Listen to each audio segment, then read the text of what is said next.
Meus irmãos, nós estamos, como eu disse anteriormente, partindo para o encerramento dessa sessão, desse bloco do dilúvio, do capítulo 6 ao capítulo 9. Estamos encerrando essa grande sessão do texto das Escrituras, que mostra quanto Deus foi e tem o seu limite para descer com o juízo sobre a terra. O dilúvio foi um grande juízo, um juízo global.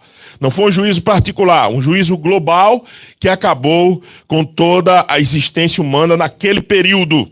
E no capítulo 9, agora, nós vamos ver especificamente, Noé sai da arca no capítulo 8, mas no capítulo 9 o Senhor renova a aliança que ele tem com Noé. É isso que nós vamos ver na manhã desse dia. Depois do dilúvio, tempo de morte e destruição, agora é um tempo novo, um tempo de renovo, um tempo de esperança que está diante de Noé, um tempo de vida e não de morte, um tempo de recomeço e não de final, um tempo de expectativa e não de derrota, um tempo de ânimo e não de desânimo. É assim a nossa vida. Geralmente a gente tem os nossos ciclos. Eclesiastes diz que há tempo de todas as coisas debaixo do sol, há tempo para todas as coisas, tempo de nascer, tempo de morrer, tempo de plantar, tempo de colher.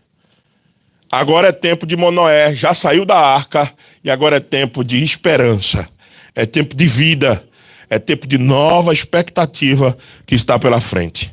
Nessa primeira parte do capítulo 9, a narrativa mostra claramente que depois de passar do dilúvio, renova-se agora a aliança de Deus com Noé, repetindo as mesmas palavras que ele tinha dito a Adão e Eva.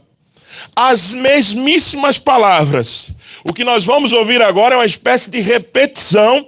Quando o mundo foi criado, com Adão e Eva, Deus fez uma aliança com os dois. Agora, ele vai fazer uma aliança com Noé da mesma forma. Então, o tema dessa passagem é a renovação da aliança. Além de renovar os mandatos da criação, ele promete jamais destruir a terra com dilúvio. Essa é a expectativa também da narrativa desse texto. Então vamos ao texto. A primeira grande parte do texto é a renovação propriamente dita da aliança que Deus fez agora com Noé. Ele deixa muito claro isso. Veja, abençoou Deus a Noé e a seus filhos e lhe disse: sede fecundos, multiplicai-vos e enchei a terra. Quem tinha ouvido essas palavras da mesma forma? Quem foi? Adão e Eva. Se você voltar em Gênesis capítulo 1, verso 26 a 28, você vai ler a mesma coisa. Se Deus fez uma aliança com os primeiros pais, agora ele está renovando. É outra aliança? Não. A mesma aliança. Até os termos são iguais. Para que você não entenda que foi um tempo com um tempo com Adão e outro tempo com Noé. Não. Deus está mostrando claramente que ele não revogou aquela, mas ele está continuando a aliança da graça, quando ele diz em Gênesis 3,15 que enviaria um que esmagaria a cabeça da serpente e essa lhe feriria o calcanhar. Deus está cumprindo aquela promessa, ainda com pensamento naquela promessa de Gênesis 3,15, para vir destrinchando, evoluindo a revelação que é progressiva. A gente tem insistido com isso. É a mesma aliança, é a mesma revelação, só que ela agora está crescendo, ela está aumentando, e a gente vai perceber o aspecto que foi incluído nessa aliança com Noé. Abençoou os sede fecundos. A mesma coisa, como eu disse, aconteceu com Adão e Eva. Em Adão era a criação. Agora em Noé é recriação. E tudo isso apontando para quem? Para Cristo que haveria de vir, que já veio. Em Cristo essa aliança é completa. O Senhor Jesus, quando ele toma o cálice na Santa Ceia, ele disse: esse é o cálice da nova aliança, da nova, no sentido não nova, no sentido de outra, mas no sentido de outra forma, outro modelo. Essa é a aliança no meu sangue, a nova aliança no meu sangue. Fazer isso todas as vezes que beberdes em memória de mim. Adão, Noé, todas essas alianças apontam para Cristo. É isso que a gente precisa perceber.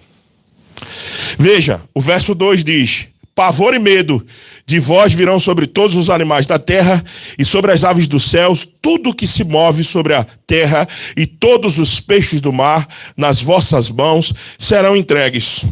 Tudo que se move e vive, ser-vos-á para alimento, como vos dei a erva, tudo vos dou agora. Eu gosto de ler esse texto com calma e explicando aos amados irmãos que aqui existe o que a gente chama de mandatos da criação. O que são esses mandatos?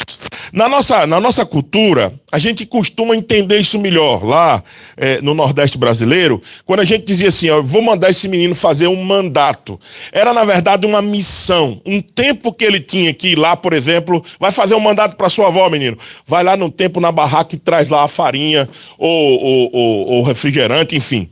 A gente ia enviado pela nossa avó ou por outras pessoas fazer um mandato. É por isso que na teologia, isso é termo de Van Groningen, ele disse o seguinte, aqui, especificamente aqui, existem mandatos que a gente precisa cumprir. É o que ele chamou de os 3 mandatos da criação. Primeiro, o Senhor está renovando esses mandatos com Noé. O que ele disse a Adão? Tenha um bom relacionamento comigo, mandato espiritual. Se multiplique, encha e povoe a terra, mandato social. E cultive, domine sobre todas as aves do céu, sobre os peixes, sobre tudo. Isso é cultivo, isso é cultura. Por isso que a gente chama de apicultura, não é? A gente chama de cultura de cuidar, por exemplo, de abelhas ou de qualquer outra coisa. Então, na verdade, há um cultivo a ser feito. Se Adão recebeu a ordem de cultivar, Noé também. Por quê? Porque independente se o tempo é de recomeço ou de renovação da aliança, o que a gente tem que fazer é a mesma coisa onde quer que a gente esteja. Ter um bom relacionamento com Deus, um bom relacionamento com o próximo, e um bom relacionamento com a sociedade, com a cultura da nossa época. É isso que Deus nos chama para fazer. Desde Noé, ele chamou a gente para fazer isso. Veja, onde é que está tudo isso, pastor, no texto? O verbo abençoou Deus. Abençoou aqui, está numa forma no hebraico, no piel, que é uma força intensiva. Deus abençoou com toda a força do seu ser. Essa é a ideia. Por exemplo, no tempo comum eu mato. Num tempo piel, no original eu trucido. Eu abençoo seria um cal normal. Agora, eu abençoo muito vocês. Quero um relacionamento especial com vocês. É isso que Deus está dizendo aqui. Abençoou Deus. Abençoou Deus a Noé, somente a Noé, a seus filhos e disse. Primeiro relacionamento da bênção do Senhor, do relacionamento espiritual conosco. Relacionamento social, o que ele disse? Sede fecundos, multiplicais e enchei a terra. Relacionamento uns com os outros. Tenha filhos, cresçam, instituam cidades de volta, constituam o reino novamente, façam aquilo que de certa maneira fizeram os filhos de Caim, povoem, repovoem, cresçam como sociedade, cresçam como família, instituam povos de volta. É o relacionamento social.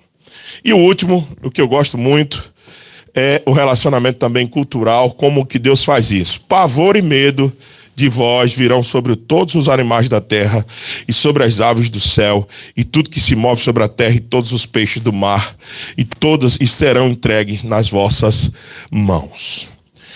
Eu tinha sempre uma desconfiança. Como é que homem treina baleia? Nós temos isso no SeaWorld. Como é que homem treina baleia? Como é que boi fica preso em cerca? Meu amigo, boi preso em cerca. Para mim, eu sempre olhava e digo, ou ele é muito burro, ou tem alguma coisa com esse boi. Porque ele dá uma cabeçada, derruba a cerca e vai embora. Tem força para isso. Ou não? Ou eu estou dizendo alguma besteira aqui? Como é que boi fica preso em cerca? Como é que homem treina tubarão? Baleia, desculpa. Prende tubarão. Aí eu me deparo com o Gênesis 9. Aí eu entendo. Pavor e medo de vós virão sobre todos os animais da terra e sobre todas as aves dos céus. Aí sim eu entendo. Por que que boi fica preso? Por que que peixe grande daquele tamanho é adestrado por homens? Aí eu entendo. Porque é o Senhor que colocou medo neles, de nós, para que a gente possa subjugá-los, para que a gente possa tomar conta deles. Isso é um grande privilégio, demonstra o nosso poder por causa da imagem de criação feita por Deus, mas é de tamanha responsabilidade. Em certo sentido, todas as extinções de animais e todas as catástrofes naturais também é culpa nossa. Também é culpa nossa. Porque nós temos que preservar, ao invés de explorar. Nós temos que cuidar, ao invés de matar e destruir. Então entenda, o Senhor colocou esse pavor em toda a natureza para que a gente possa dominá-la, sujeitá-la. Isso aqui não tinha no texto de Adão. Aí não. Isso aqui tem no texto de Noé. Por isso que eu digo, a revelação ela é progressiva. Foi dado um pouco de revelação para nós em Adão, agora não é dado maior. É dado agora uma compreensão maior em Noé. A revelação ela anda progredindo. E aqui em Noé a gente vê outro elemento muito importante, além da renovação dos mandatos. Então se lembre, existe uma relação com espiritual, social e cultural. A gente precisa se relacionar bem com Deus, com o outro e com as coisas criadas sob nossa supervisão. Mas aí vem outro aspecto novo. Na renovação da aliança com Noé, é o aspecto da vida. Essa é a aliança da vida feita com Noé, não é a aliança da morte. O Senhor está preocupado agora em preservar a vida. Quem destruiu foi eu, mas agora eu estou mandando vocês preservar. Observe, veja o verso 4. Carne, porém, com sua vida. A palavra vida já apareceu aí.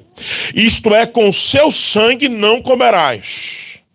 Não quero vocês destruindo vida por qualquer maneira. Vocês podem comer carne, mas não com sangue. Certamente requererei vosso sangue.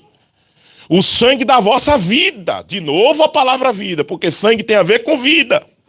O sangue da vossa vida, de todo animal, o requererei. Como também da mão do homem, sim, da mão do próximo, de cada um requererei a vida do homem. Se alguém derramar o sangue do homem pelo homem, e se derramará o seu, porque Deus fez o homem segundo a sua imagem. Qual é o elemento novo aqui? O elemento novo é a vida. Deus tinha destruído tudo. E ele não queria agora que na sua recriação os homens entendessem que porque ele destruiu tudo, porque um dia tudo foi destruído, eles agora têm condições de destruir a vida um dos outros. Esse é o ponto. Deus disse não, Senhor. Quem tocar na vida do outro será tirado da sua. Para quê? Para que se mantenha a vida. Há aqui uma discussão que nós vamos não entrar nisso, talvez esse seja o verso mais utilizado para discutir a questão da pena de morte. Aí, outra discussão para outra hora, a gente não vai entrar nisso agora, mas é nesse verso que muita gente se baseia para dizer o seguinte, peraí, há um aspecto da santidade da vida que quando alguém tira do outro, deve ser restituído. Se alguém derramar o sangue de um homem pelo homem, se derramará o seu. Porque Deus fez o homem segundo a sua imagem. Nós não estamos defendendo absolutamente nada, mas estamos explicando que houve um acréscimo na renovação da aliança com Noé, um aspecto da vida, preservação da vida. Vida é importante. Por que ela é importante? Por causa da dignidade de quem concedeu essa vida. Porque os homens são a imagem e semelhança de Deus. Por isso que vida é importante. Por isso que a gente não tem que fazer acepção de pessoas. Por isso que a gente tem que cuidar de todo mundo indistintamente. Mesmo se ela sendo da nossa classe social, ou classe social maior ou menor. Não importa se está bem vestido, cheiroso ou não. É vida. Vida precisa ser cuidada. Essa é a mensagem da renovação da aliança. Espantoso, não? Um Deus que destruiu todas as coisas com o dilúvio, se preocupando agora na manutenção da vida. Isso só demonstra a sua soberania. Isso só demonstra o seu eterno poder. Isso só demonstra que depois de um dilúvio, tempo de morte, agora Deus está dizendo assim: eu controlo as existências.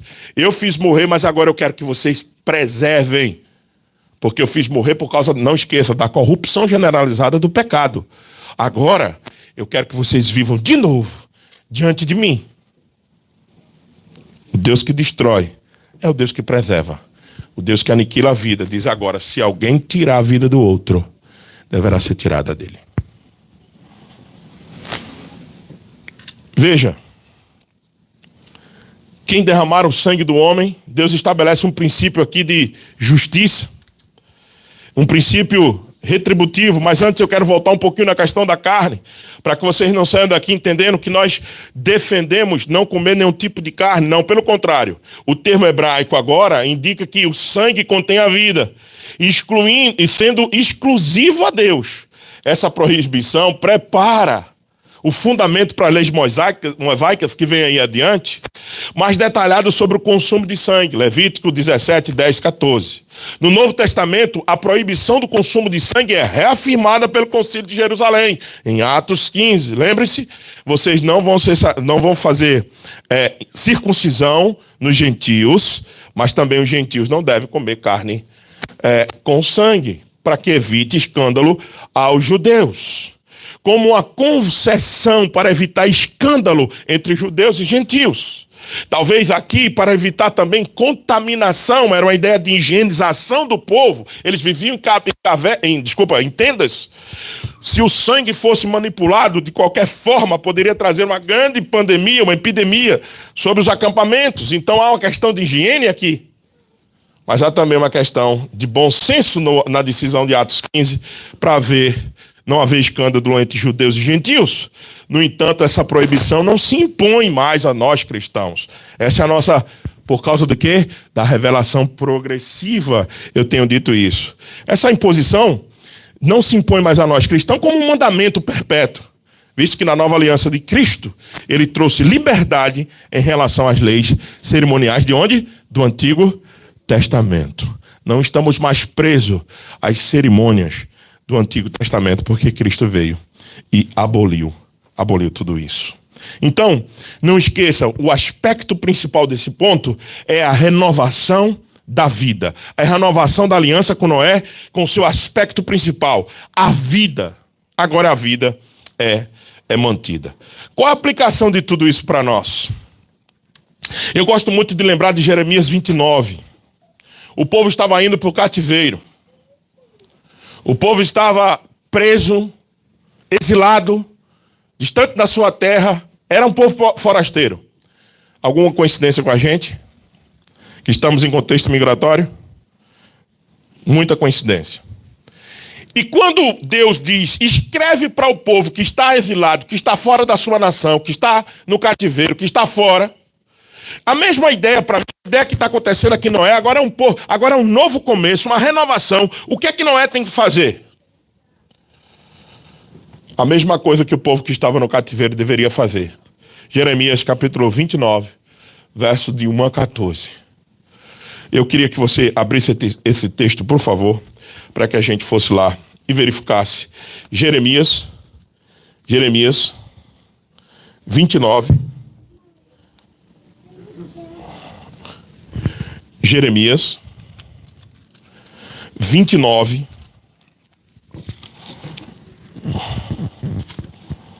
Jeremias 29, verso de 1 a 14. Diz assim a palavra do Senhor.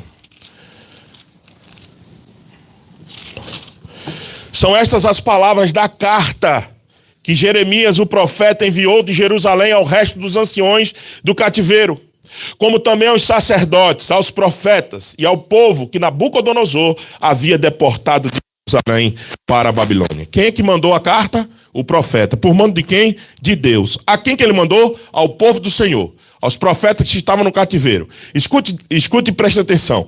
Depois que saíram de Jerusalém, o rei Jeconias, a rainha mãe, os oficiais, os príncipes de Judá e Jerusalém, e os carpinteiros e os ferreiros, a carta foi mandada por intermédio de Eleazar, filho de Safã, e de Gemarias, filho de Ilquias, os quais Zedequias, rei de Judá, tinha enviado à Babilônia.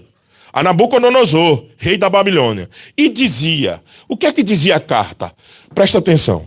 Assim diz o Senhor dos Exércitos. Assim diz quem? O Senhor. Quem é o Senhor? O Deus da aliança. É o mesmo Deus, Senhor Deus, lá de Gênesis 1, de Gênesis 7, de Gênesis 9, que é o nosso texto de hoje. Esse mesmo Senhor, o que é que ele diz? O Deus de Israel, a todos os exilados que eu deportei, eu sou responsável de vocês estarem em cativeiro, diz o Senhor, para a Babilônia. Edificai casas e habitais nelas, plantai pomares e comei o seu fruto, tomai esposas, gerais filhos e filhas. O que é isto? O que é isto, se não é a mesma coisa que foi dita, não é? Está sendo dita aqui no contexto de cativeiro. Que mandato é este? Mandato social. Multipliquem, se encham, tenham filhos. Case aonde, pastor? No exílio. Na comunidade forasteira. Na imigração. Na sua terra natal. Não importa onde você esteja, os mandatos continuam valendo. Observe. Olha o texto. Procurai, veja, tomai esposa, gerais filhos, verso 6. Tomai esposa para vossos filhos e dai vossas esposas a maridos, para que tenham filhos e filhas. Multiplicai-vos aí. Aí aonde? No cativeiro. E não vos diminuais. O mandato de Gênesis 9 continua em vigor. Esse é o meu ponto para nós hoje. O que nós temos que fazer à luz da renovação do capítulo 9 da aliança de Deus com Noé? Continuar exercendo os mandatos da criação. Eu preciso continuar me relacionando socialmente. Mas só isso, pastor? Não. O texto não para aí. Procurai a paz da cidade, para onde vos desterrei, e orai por ela ao Senhor, porque na sua paz vós tereis paz. Ei, que mandato é esse? Sujeitai, dominai sobre as aves dos céus, os peixes do mar, o mandato cultural de cultivo. Ore pela sua cidade, ore por Tampa, ore por onde você mora, sabe por quê? Para que haja paz aqui, para que o evangelho seja proclamado aqui, para que aqui o nome do Senhor seja exaltado e a gente mantenha um relacionamento de cultivo dessa cultura, de cuidar das coisas, de onde a gente está. Isso é mandato do Senhor. Veja, Pai, Senhor, pelo amor de Deus, eu estou preso, Senhor. O Senhor fica mandando essas ordens, é muito bom. A gente preso aqui, sendo escravo nessa nação, e o Senhor pedindo para orar pela nação, é isso mesmo, orar por onde você está. É isso que Deus está dizendo. Mas eu estou sofrendo aqui, eu sou escravo aqui, eu sou escravo, Nabucodonosor judia da gente. A carta que Deus manda, orai pela vossa cidade, para que tenha paz na cidade. Isso é mandato o quê? Cultural. E por fim, verso 8. Porque assim diz o Senhor dos Exércitos, o Deus de Israel, não vos engane os vossos profetas, que estão no meio de vós, nem os vossos adivinhos, nem dê ouvidos aos vossos sonhadores, que sempre sonham segundo o desejo deles. Falso profeta, será que existe também hoje? Existia naquela época. Porque falsamente vos profetizam, eles em meu nome, e eu não vos enviei, diz o Senhor. Eu não mandei eles fazerem isso.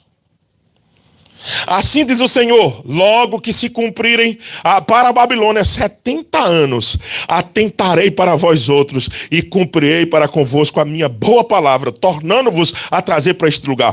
Eu é que sei que pensamentos tenho a vosso respeito, diz o Senhor, louvado seja Deus. Eu sei pensamentos de paz, meus irmãos, e não de mal, para vos dar o fim que desejais. Então me invocareis, passareis a orar a mim, e eu os ouvireis. Buscar-me-eis e me achareis, quando me buscar de todo o vosso coração. Serei achado de vós, diz o Senhor, e farei mudar a vossa sorte. Congregar-vos-eis de todas as nações, de todos os lugares, para onde eu vos lancei, diz o Senhor, vocês tornarão a mim ao lugar de onde vos mandei para o exílio. Ei, o que é isso? Mandato espiritual. Relação de quem? De Deus conosco. Na carta que Deus enviou ao exílio tem, na ordem, mandato social, mandato cultural e mandato espiritual. A mesma coisa. O que é que isso tem a ver com Gênesis 9, pastor? O senhor não está pregando Gênesis 9? A mesma coisa que ele disse a Noé.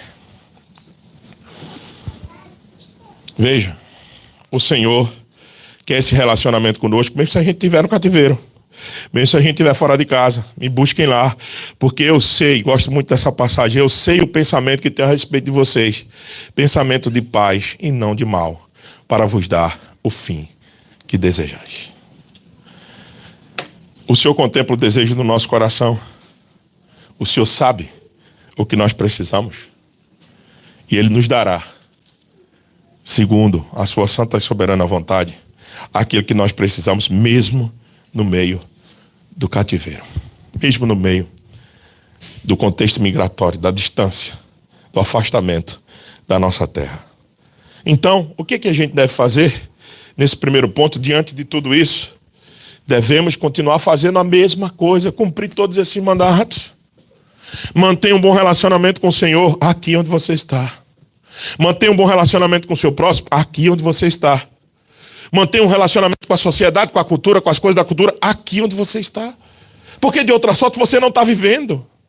De outra sorte, se nós só murmuramos pelas condições que nós estamos, nós não estamos vivendo. Ah, pastor, mas eu tenho motivos de sobra para murmurar. Será que eu também, humanamente falando, não tenho?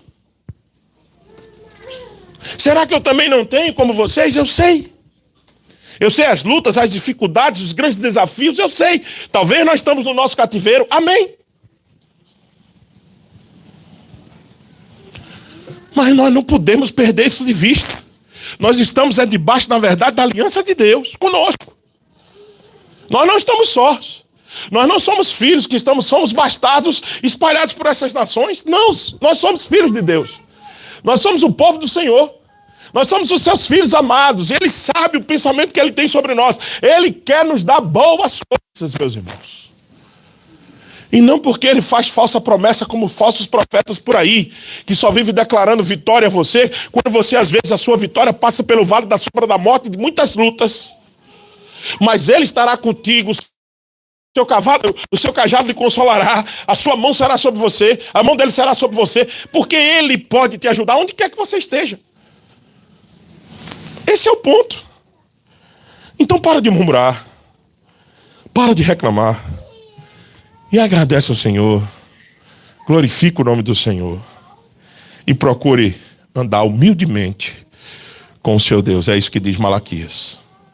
Andar humildemente com o Senhor e fazer aquilo que o Senhor tem para nós.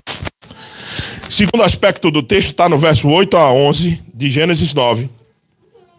É que eu estabeleço a minha aliança convosco e com a vossa descendência. Veja, verso 8, mais uma vez o Senhor dizendo: disse também Deus a Noé e a seus filhos: eis que estabeleço a minha aliança com vocês e com a vossa descendência e com todos os seres viventes.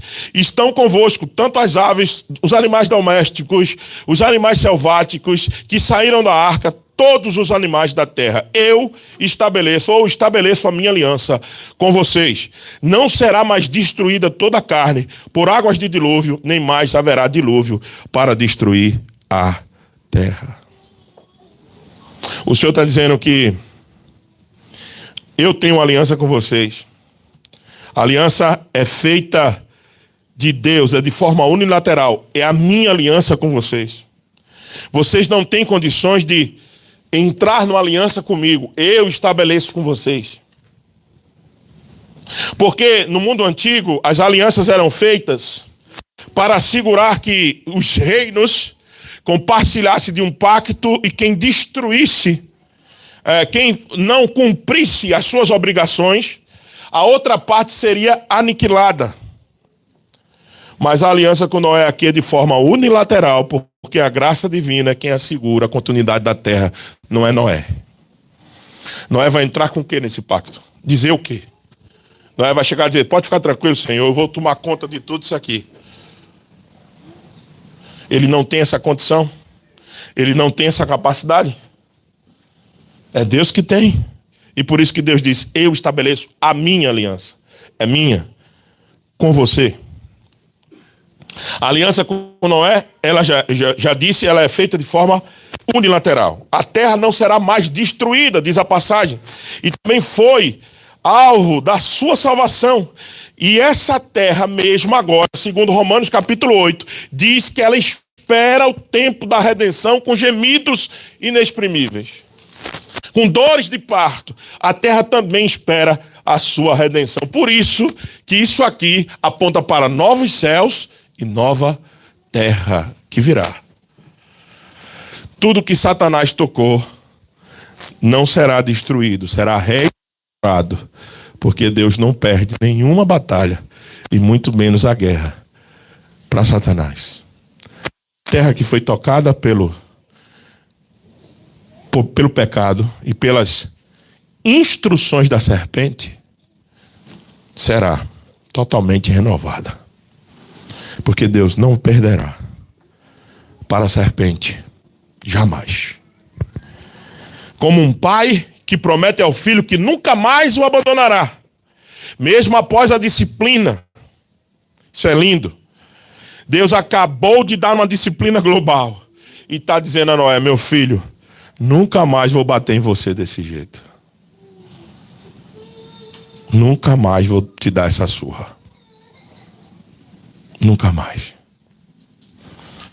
Esse é o nosso Deus, que tem essa capacidade de perdão extraordinária, eterna. Deus promete à humanidade que não trará mais juízo universal. Essa promessa não depende do comportamento do homem, mas da fidelidade de Deus. Eu disse às crianças que eu não estava tentando falar na linguagem delas, que é muito difícil, e principalmente termos teológicos como esse. Mas eu dizia às nossas crianças, olha, quando vocês olharem para o arco-íris, lembrem-se, não é porque vocês são melhores do que a geração de Noé.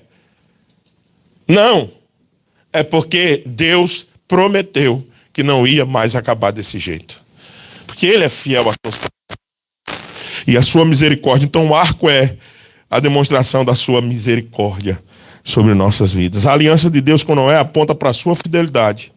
Vivemos em um mundo sustentado pela graça de Deus, meus irmãos. Isso nos chama a viver com gratidão e esperança, mesmo em meio às incertezas dessa vida. Lembre-se, esse segundo ponto mostra, se Deus quer manter uma aliança com um povo que Ele acabou de destruir 99,9% dele, então esse Deus, Ele manterá a sua aliança para sempre. Então não é para a gente só olhar para o passado, é a gente olhar para o nosso futuro. O movimento do texto é o seguinte, veja o que Ele fez para vocês ter garantia do que virá.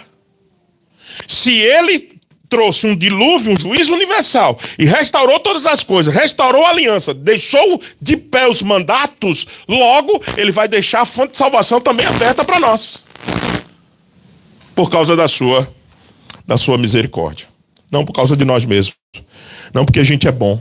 Não porque a gente merece. Então, e a terceira e última coisa que eu queria ver com os irmãos é o sinal da aliança é o arco-íris. Veja, o meu arco, diz o texto, o arco-íris é um sinal visível da aliança de Deus sobre toda a terra. Em mitologias antigas, armas divinas eram usadas para punição. Em histórias de mitologia. Aqui não. Aqui Deus desarma-se. Deus agora mostra a sua graça. Declara a sua graça. E Ele põe na nuvem o meu arco. Isso será sinal por aliança perpétua. Há uma instituição do sinal e há um propósito. Veja o verso 15. Então me lembrarei da minha aliança firmada entre mim e vós, e todos os seres viventes de toda a carne, águas não mais se tornarão em dilúvio para destruir toda a carne. O arco estará lá, nas nuvens. Para quê? Vê-lo-ei e me lembrarei da aliança eterna entre Deus e que há sobre a terra.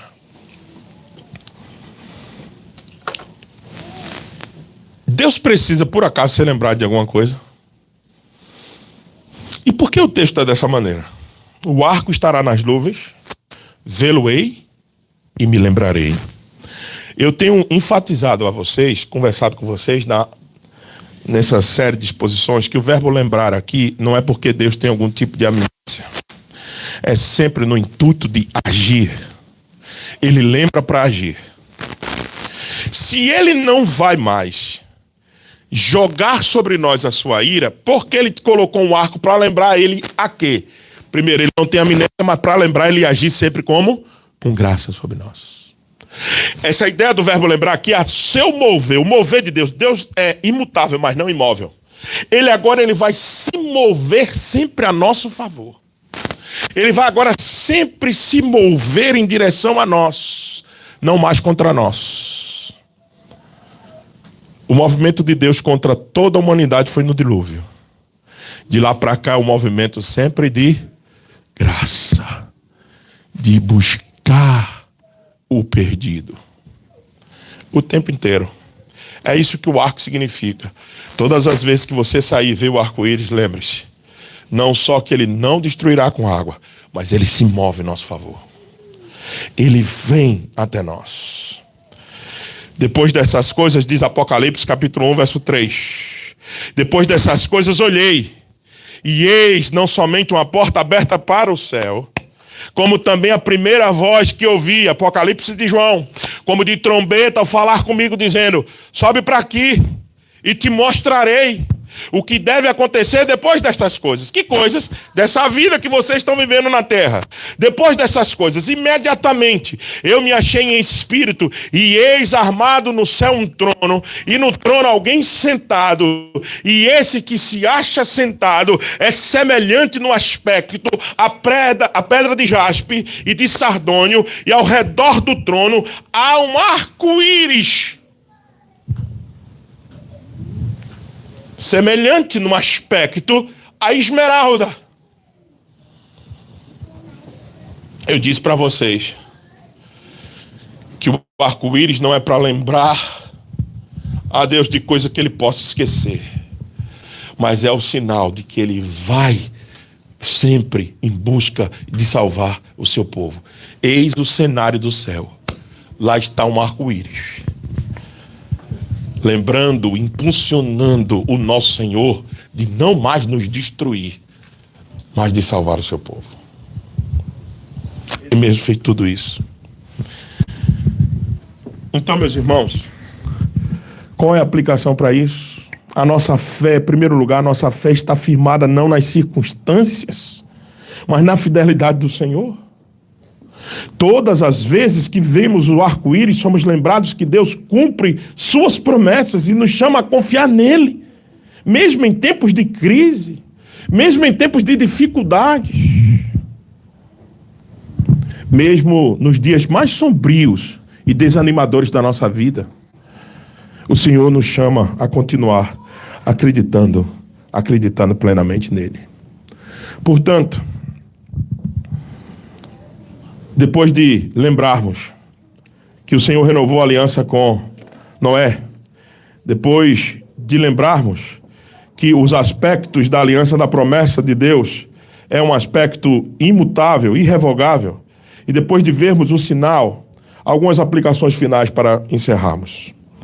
Em primeiro lugar, a nossa alegria tem que ser permanente e eterna. Veja, o salmista orou: Senhor, devolve-me a alegria da tua salvação. O Senhor nos salvou para que a gente fosse sempre alegre e constante. Nós deveremos nos alegrarmos. Por quê? Porque nós estamos, primeiro, seguros. Sempre. Aqui, no cativeiro, na Babilônia, no Japão, em qualquer lugar desse mundo, nós estamos seguros. Porque o nosso Deus é o Deus que colocou Noé na arca, tirou Noé da arca e continuou abençoando Noé. Nós devemos nos alegrar porque a sua ira não virá mais no mesma proporcionalidade como nos dias de Noé. Ele prometeu: eu não vou mais fazer isso. Devíamos nos alegrar com isso, porque é sinal que estamos sempre debaixo de sua misericórdia e da sua fidelidade. Com a aliança que ele tem com o seu povo. Por isso estamos seguros na mão de Deus, sempre. E é por isso que nós devemos estar alegres. É por isso que não cabe nenhum outro sentimento em nós. Tá difícil, tá faltando isso ou aquilo, ok. Mas não me falta o Deus, Criador dos céus e da terra, que sempre é comigo e que sempre se movimenta em meu favor. Esse Deus não vai me deixar. Minha alegria é constante. Segunda coisa, sejamos gratos, meus irmãos. Nossa segurança maior não é porque temos como escapar de alguns perigos dessa vida, não. Nossa segurança maior está na cruz de Cristo. Numa obra que não pode ser revertida, numa obra que não pode mais ser anulada.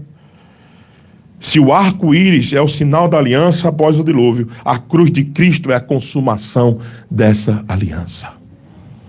A cruz de Cristo é o selo. Eu não estou seguro porque tem um arco lá em cima no céu. Eu estou seguro porque tem uma cruz vazia, um túmulo vazio, mas o céu cheio de intercessão pela minha vida. Porque eu estarei à direita do Pai, intercedendo por vós. O céu está cheio, túmulo vazio, cruz vazia, céu cheio de intercessão. Por isso que eu sou grato. Você deve ser grato. Veja o que diz Lucas, capítulo 22, verso 20. Do mesmo modo, depois da ceia, pegou o cálice dizendo: aí está o link, aqui está o clique da junção, da aliança. Quem faz é o próprio Senhor Jesus. Este cálice é a nova aliança do meu sangue, derramado por vocês. Hebreus 8, mas agora Jesus obteve um ministério tanto mais excelente, quanto é também mediador de superior aliança, aliança mais superior do que foi feita com Noé, instituída com base em superiores promessas. Jesus faz o clique quando ele toma o cálice e diz: esse é o cálice da nova aliança no meu sangue. Tem aliança com Adão, tem aliança com Noé, tem aliança com Abraão, com Moisés e Davi, mas tem aliança principal no Senhor. No Senhor. Tudo é sombra daquilo que virá, meus irmãos. Eu fico imaginando a alegria de Noé, depois de ter passado por uma catástrofe daquela, por um cataclisma daquele. Agora ele sai, vê tudo destruído. Mesmo tudo seco depois de um ano. O cenário é dantesco, é um cenário de destruição. Mas ele faz primeiro um altar, como diz no capítulo 8. Restaura a adoração. E agora no capítulo 9, Deus vem e fala com ele. É a primeira vez que Deus fala com Noé depois do dilúvio. E o que Deus diz? Vida que segue. Agora só que vida que segue do seguinte perspectiva. Não quero vidas sendo destruídas. Eu mesmo não vou mais destruir tudo. Mas eu quero que você continue fazendo a mesma coisa que eu disse a Adão. Tenha um bom relacionamento comigo. Tenha um bom relacionamento com o seu próximo. E tenha um bom relacionamento com a cultura que você está inserida. Viva essas coisas com gratidão, porque eu me lembrarei de não destruir mais vocês. Isso é a palestra, resumo do que Deus disse na primeira encontro dele com Noé. E é o que ele está dizendo a nós hoje. Eu sei que muitas vezes é difícil a nossa caminhada. É difícil a nossa comunhão muitas vezes. É difícil, a gente tem desafios enormes dentro da comunhão dos santos, eu sei. Mas o Senhor fez tudo isso porque a única missão de Deus é reunir o seu povo. E Ele está fazendo isso no meio de todas as nações. E Ele vai fazer isso até o final do tempo. E logo, logo, nós estaremos com Ele eternamente. Não vai demorar. E o Senhor nos levará para Ele. Estaremos com Ele plenamente. Essa é a nossa expectativa e certeza, porque Ele jamais vai em direção aos homens da maneira que Ele foi no dilúvio. Ele prometeu. E Ele vai cumprir. Agora Ele tem um marco no céu para lembrar de sua graça, sempre em favor da gente. Que Deus nos abençoe, que Deus nos ajude, meus irmãos, a viver com confiança, graça e alegria, seguros de que nós estamos na mão desse Deus Todo-Poderoso.